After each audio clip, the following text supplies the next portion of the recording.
qara xəttimiz yox, baxın. Bir 15 il, yəni bunun əlbəttə gerisində nələr var deyəcəm indi, amma bir 15 ilin nəticəsindədir ki, görürsən xəttlər hər il gedə-gedə çoxalır. Mən icazə versəz belə deyim. 76-da doludur. 1980-da bir az quruma var. 85-də... Bir şey deyim də, 1976-yı paya tutubdur. Yəni, bilirəm. O zamandan indiyəni deyirik də.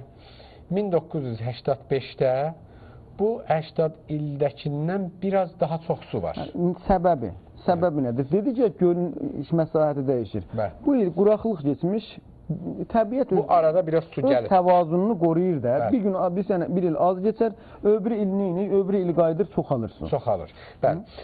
Sonra 1987-də yenə də azalıbdır. Biraz daha, yəni 85-ə baxanda.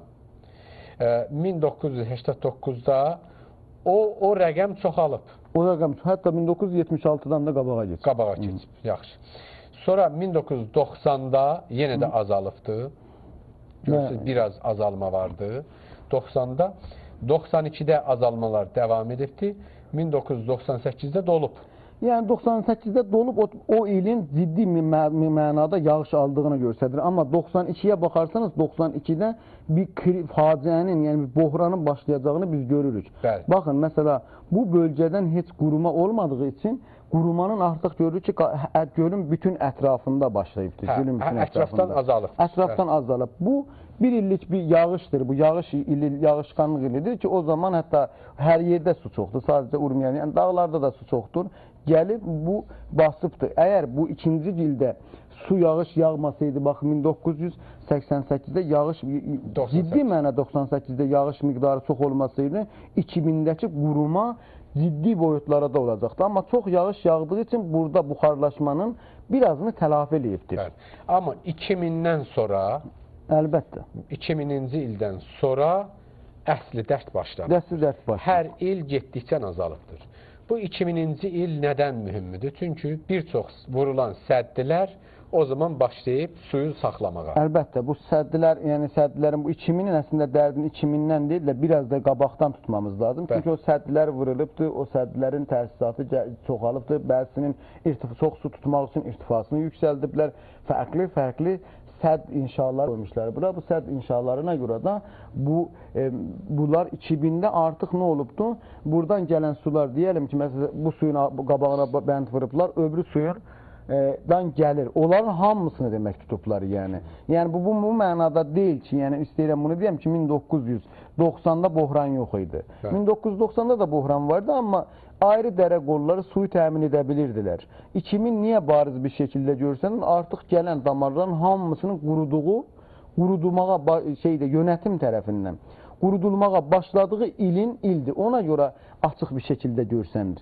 İndi bu 2009-a baxdığımızda, 2009 ilinə baxanda görürsünüz, gölün artıq tamamilə ətrafından qurumağa gəlib. Hər tərəfindən. Məsələ, gölün, baxırsınız, bir cığatı tərəfindən, misal deyirəm, suyun çox girdiyi yerlərdən göl qurumamaya başlayır. Çünki oradan su gəlir, axı, cərəyan vardı. Amma baxırsanız, bu 2009-un da elə, bu 2009-un qurumasında gölün hər ətrafında quruma başlamışdır. Yəni, bu 2010 xəritəsi bundan daha da fərqlidir. Yəni, bu 2009-undur. İndi bu illərə görə quruma şəklini ortaya qoyan bir dəlildir. Yəni, işləmək də bu belə ağıldan deyil. Yəni, mən bu qədər quruyubdur deyə bir şey yoxdur. Bu, hava şeylərinin, əks-ay mahvarın üstündən təsbit edilən rəqəmlərdir ki, gölün yarısı, təxminən yarısı yoxdur. Bəli. Biz başqa keçirik. Urumi gölü su nöqsanı. Nə qədər suya ehtiyacımız vardır? Bəli, bəli. Buyurun. Urumi gölünün ekolojik dəngiyə ki, bizim açımızdan ekolojik dəngə dedik, yəni ekolojik balans bizim açımızdan çox mühüm bir məsələdir. Çünki ekolojik oranın bütün oradakı bütün bitki həyatını, oradakı insanların həyatını, oradakı balıqdan tutduğu, bütün heyvan, oradakı ekolojik məcmuənin deyəlim də, ekolojik məcmuənin hamısını özündə barındıran, özündə tutan məsələdir. Onun üçün ekolojik dəngiyə çatmamız bizim bir böyük bir başarıdır əslində. Ekolojik dəngiyə yetişə bilməmiz üçün 16 milyar metr mükəb suya ehtiyacımız vardır. Uzun illər dedim ya, 1275 təxminən o qədərdir, 44 ilin. O səviyyə bizim mətlub səviyyəmizdir və o səviyyələrdə tutmamız lazım. Yəni, əslində ekolojik dəngədən də yuxarı tutması lazım. O səviyyə yetişə bilməmiz üçün də 27 milyar metr mükəb suya ehtiyacımız vardır. Yəni, bu bizim ekolojik dəngədə olanda suyumuzun, yəni bu şəraitlərdə hesablamalara görə Urmiya gölünün 33 milyar metr mükəb suyu vardır ekolojik dəngədə, yəni bu 34 milyar metr mükəb suyu vardır. İndi gəlirik quruma səbəblərinə. Quruma səbəblərinə gəldiyimizdə bir əsas səbəb. İndi hər kəs deyir ki, bəndlər, səddlər, əlbəttə ki, bəndlərin və səddlərin orada vurulması ciddi bir quruma səbəbidir. Amma yanlış su hozəsinin yönətimi, o səddləri kimlər vurdular? Bu hozəni yanlış idarə edənlər. Bu hozəni idarə edərkən buna heç hozəni bütünlüyünü diqqətə almayanlar. Səddlər. Hal-hazırda 36 ədəd səddin bəhrəbərdarı edirlər də, bəhrəbərdarı edilibdir. Yəni, istifadə olunur. 12 dənə betonu işləri devam edən var. Axı, baxın, dərs bilirsiniz nədir? Biz deyirik, əsas bunu qurudan bəndlərdir. Bu can alıcı nöqtəsi budur. Deyirik, 12 dənə səddində projesi, bir betonlaması devam edir. Hələ də gəlir. Hələ də gəlir. 12 dənəsində projesi yazılıbdır. Burada mən doğru bir niyyət görməyəm Urmiyənin məsələsinin həlli üçün. Urmiyədə biz məsələn nə deyirik? Deyirik, bu suların Urmiyə gölünə gəlməsi lazım. Sən də deyirsən, hə, gəlməsi lazım, amma bir tərəfdən də gedib 12 dənə səddə proje düzəldiysən. Proje yazırsan. Bunu olmaz axı belə bu şərtlərdə. İndi bu səddlərə görə də 30 il bundan qabaq ziraət alanlarının, yəni əkin alanlarının nə qədərmiş? 320 bin hektarmış. Günümüzdə bu nə qədər olub? 680 min hektar. 680 min hektar, yəni yarıdan %100 zirai məsahət miqdarı artıbdır bu məntəqədə.